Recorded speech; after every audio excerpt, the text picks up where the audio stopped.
So I want to talk just a little bit about right view, about samadhi, right view. Right view is the first of the Eightfold Noble Path, and it's part of the Panya. One way to think about the Eightfold Noble Path is Sila, Samadhi, Panya.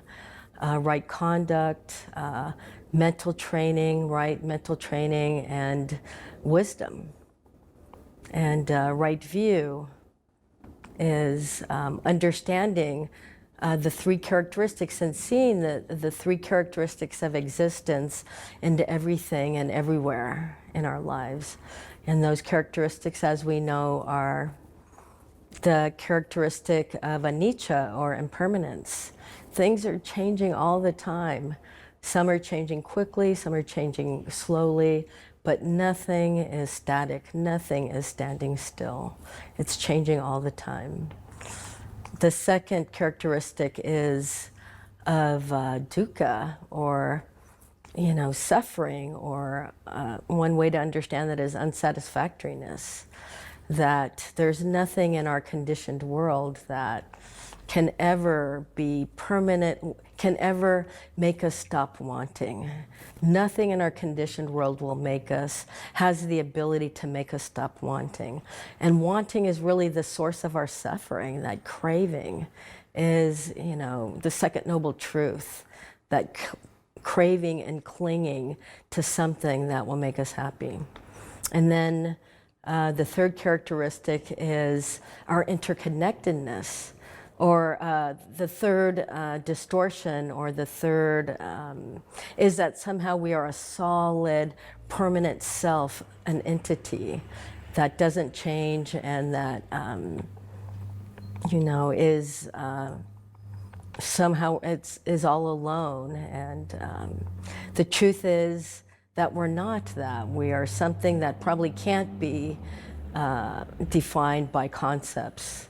No conceptual overlay will ever get to the truth of that.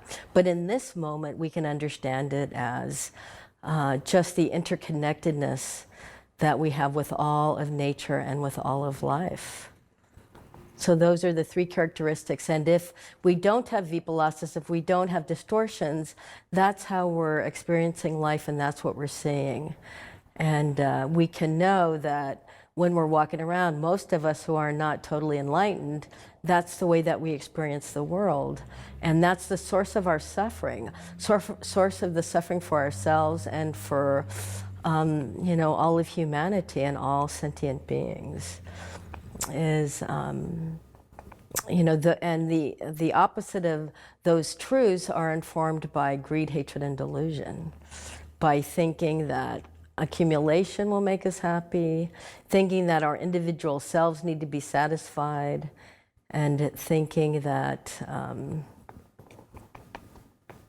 just not wanting a lot of the truth, pushing things away and not accepting things as they really are. And I think that this is really true of a lot of us from so-called subordinate social locations.